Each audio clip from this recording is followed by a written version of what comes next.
Beaucoup veulent changer de vie, plus de paix, plus d'impact, plus de clarté, plus de liberté. Pourtant, beaucoup cherchent encore un déclic magique, une vidéo, une rencontre, une motivation soudaine. Mais une vie change rarement par émotion seule. Elle change par reconfiguration. Après 12 épisodes, il est temps de rassembler l'essentiel.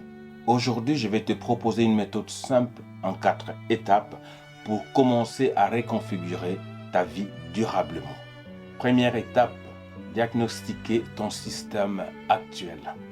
On ne transforme pas clairement ce qu'on refuse de regarder.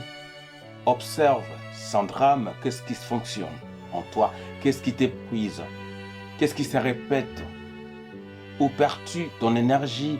Quelles habitudes produisent tes résultats actuels? Beaucoup veulent un nouveau futur sans comprendre les systèmes qui créent leur présent. La lucidité est le premier pouvoir. Avant de vouloir construire autrement, regarde ce qui existe déjà. La deuxième étape, supprimer les interférences. Un système saturé change mal. Il faut parfois commencer par enlever ce qui brouille.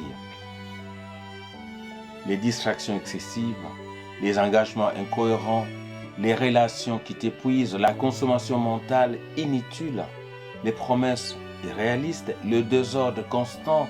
Parfois, la progression ne vient pas de ce qu'on ajoute. Elle vient de ce qu'on retire. Tu n'as pas toujours besoin de plus. Tu as parfois besoin de moins pour enfin entendre ce qui compte. Troisième étape, installer une nouvelle architecture. Maintenant, on construit un rythme soutenable, une priorité claire, quelques habitudes fiables, des limites plus nettes, un environnement plus propre, une parole plus alignée. Tu n'as pas besoin de 100 changements. Tu as besoin de quelques structures justes, répétées suffisamment longtemps. Parce qu'une nouvelle vie ne commence pas forcément par une transformation spectaculaire. Elle peut commencer par une petite structure correctement posée, une pierre pour une autre. Quatrième étape, stabiliser par répétition. Beaucoup recommencent sans cesse. Ils changent, puis abandonnent. Ils recommencent, puis abandonnent encore. La clé finale est ici, répéter suffisamment longtemps pour que le nouveau devienne naturel. Continue quand l'émotion baisse. Continue quand c'est banal. Continue quand personne n'applaudit. Continue avec simplicité. Parce que ce qui est répété devient progressivement une partie de nous-mêmes. Ça devient une habitude. Ce qui est répété devient identité. Liloba oyo obandeli mingi suka suka ekolata nzoto. Ekokoma nature na yo ya sika. Imagine une personne perdue, trop d'idées, peu d'énergie, une vie dispersée. Elle applique les 4 étapes. Elle observe honnêtement, elle coupe le bruit, elle crée un cadre simple, puis elle répète pendant 90 jours, elle répète pendant 90 jours. 3 mois plus tard, elle semble transformée. Mais souvent, elle n'a pas changé de nature. Elle a changé de système. C'est le dernier épisode. Et avant de terminer cette série, je vais prendre quelques secondes pour te dire merci. Lorsque j'ai commencé cette aventure, il y a environ 3 mois, je ne savais pas combien de personnes allaient décider de faire un bout de chemin avec moi.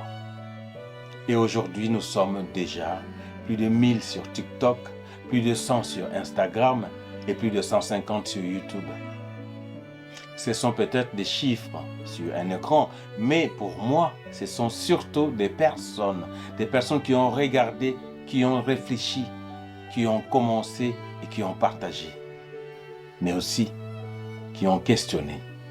Et parfois, ce sont des personnes qui ont simplement pris quelques minutes pour écouter.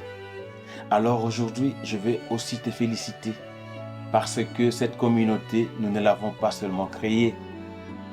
Nous sommes en train de la construire ensemble. Merci d'avoir été là pendant ces 3 derniers mois. Merci d'avoir marché avec moi.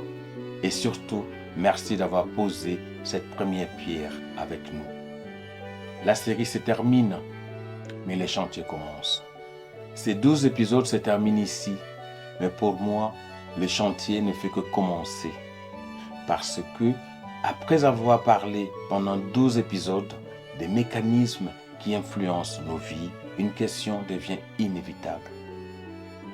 Et si nous apprenions maintenant à observer notre propre architecture intérieure, pas seulement pour comprendre, pas seulement pour écouter, pas seulement pour réfléchir, mais observer, comprendre ce qui nous construit, voir ce qui demande à être renforcé et commencer pierre après pierre à construire autrement.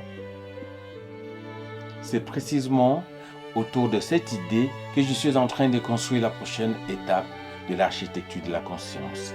Je ne vais pas encore tout te dévoiler parce que certaines choses sont encore en train de prendre forme et je préfère te montrer quelque chose de construit plutôt que de te promettre quelque chose qui ne l'est pas encore. Je préfère construire avant de promettre. Mais si cette série t'a parlé, si tu veux voir ce qui va naître ensuite, abonne-toi. Pas pour une promesse, pas pour une urgence artificielle, simplement pour être là lorsque la prochaine pierre sera posée. Parce que nous avons posé la première pierre. Maintenant, construisons la suite, une pierre après l'autre. Comprends les systèmes, ajuste le code, transforme les résultats. Et maintenant, commence à construire. Pambate, conscience, ezali architecture invisible oyo etongaka vie na yo mobimba.